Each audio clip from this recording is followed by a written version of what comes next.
que lorsque la révolution n'est pas permanente, lorsqu'elle ne suit pas un mouvement dialectique, lorsqu'elle n'est pas en mesure de se remettre en cause en permanence, ce n'est pas une révolution. Et pour qu'elle soit en mesure de se remettre en cause en permanence, monsieur, historiquement, vous verrez que toutes les révolutions ont reposé d'abord sur la bourgeoisie.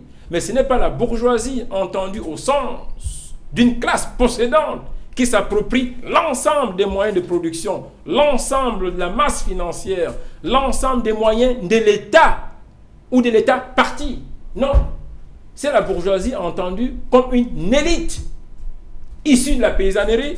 Moi, j'aime souvent dire que je suis un enfant de New Daido à Douala. J'ai grandi au bord du Vouri, monsieur le Silmario. J'ai grandi d'éducation de la rue, moi. Vous comprenez? Mais au stade où je suis parvenu, je suis un universitaire respecté à travers le monde. Hein? Je suis quand même un citoyen qui s'est bien débrouillé. Je peux mettre le costume aujourd'hui. On ne va pas me chasser. Alors vous voulez parler de... Je vais vous répondre. Laissez-moi terminer. Oui. Si vous mettez des haillons, des habits déchirés, avec un petit chapeau de pousseur, avec la brouette au marché, vous ne passerez pas au palais de l'unité. Mais sans Tomé, comme je suis là, personne ne me chassera. Vous comprenez? Et c'est en cela qu'on dit que les révolutions ont besoin d'être pilotées par des bourgeoisies. Il ne s'agit pas de bourgeoisie au sens de personnalité ou d'une classe arrogante. Il s'agit de bourgeoisie d'une élite issue justement des masses rejetées. Moi quand je viens à Douala, monsieur, attendez, quand il vient à Douala, la première chose que je fais, je vais dans mon quartier à Noudaido. Vous connaissez les pandas et tout ça? C'est le Shabbat, monsieur. Là-bas, c'est le Shabbat. Je vais là-bas, je mets mon jean, je descends là-bas. Et même si je descends en costume, c'est là-bas que je me sens bien. Vous comprenez? Et j'ai le sang qui coule dans mes veines, ma manière de réfléchir.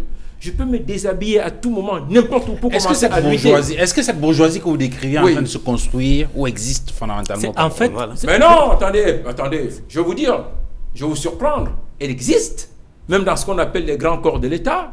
Peut-être encore inerte? Non, pas inerte. Pas inerte. Professeur, attentive. Pour ça, je crois que vous êtes très passionné. Je vous concède l'argumentaire que vous venez de démontrer. Mais il me semble, je peux me tromper, que cette bourgeoisie est attentiste, elle est faite de jouisseurs. Je vous réponds, justement. Je vais vous dire, monsieur. Ça, les gens qui ont peur de la casse. Vraiment, je reviens à un truc aussi simple. Moi, j'assiste à des réunions. Je ne voulais pas vous accuser. On dit que quelque part, vous-même, vous pouvez être jouisseur. Donnez-moi une seconde. Allez-y. Il y a un adage qui disait avant, je prends un exemple simple, les Bamileke, c'est des commerçants, ils sont trop riches, c'est des marchands, d'eux, ils ne feront jamais la révolution. Ils ne changeront pas le Cameroun. Allez rencontrer le Ben Skinner, le petit gars qui vend en route là. Lui, il ne connaît plus ça.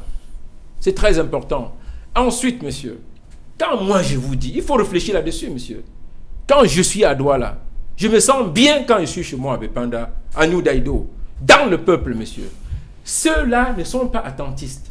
Ceux-là guettent les moments propices pour déclencher des révolutions terribles. Ils ne sont pas attentistes. Ceux qui sont attentistes, c'est ceux qui... Je ne vous interromps pas. Dans votre mot terrible, il y a la grande peur qui est celle de la casse que vous avez refusée vous-même, en disant que les révolutions, c'est pas seulement pour casser, détruire... non, monsieur, attendez.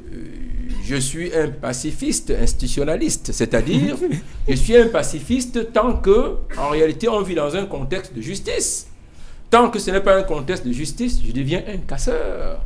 Alors, pourquoi? Pour la simple raison, moi, monsieur, quand j'assiste à des conférences à l'étranger, quand je prends l'avion, ainsi de suite, ce n'est pas mon vrai milieu, monsieur. Je suis là-bas un éclaireur. J'essaie de voir comment se comportent tous ces gens-là. Alors, moi, mon vrai milieu, monsieur, vous ne pouvez pas être quelqu'un qui sort des bas-fonds des villages, qui sort des quartiers où il n'y a pas d'eau. Il y a des quartiers à Douala, à Yaoundé, à moins d'1 kilomètre du centre-ville, où les gens n'ont pas d'eau pendant plusieurs mois, monsieur. Quand vous vivez là-bas, quand vous êtes né là-bas, quand vous avez grandi dans des taudis, où on mangeait une seule fois par jour, ou parfois on ne mange même pas pendant 2 jours, monsieur, vous ne pouvez pas, même si vous êtes en costume, être tranquille. Vous êtes un révolutionnaire qui attend. Autrement dit, aujourd'hui, au Cameroun, on est peut-être, pour reprendre Fabien Eboussi dans une démocratie transit? Non. Lui, il va loin. Quand il parle de démocratie de transit, ça veut dire qu'il qualifie déjà. Qu'est-ce qu'il appelle démocratie de transit et démocratie réelle? Ça veut dire qu'il qualifie, il institutionnalise une situation à laquelle il trouve une petite chambre dans une maison qui s'appelle démocratie. Je refuse même cette petite chambre à cette démocratie. On n'y est pas encore. On n'y est même pas, monsieur. Alors, professeur Chanda, on va sortir de cette question parce qu'on est, je vais dire, chez l'élection présidentielle d'octobre dernier avec les acteurs, le processus et on n'a peut-être pas évoqué la réaction de ce qu'on appelle les observateurs internationaux ou encore les observateurs de façon globale.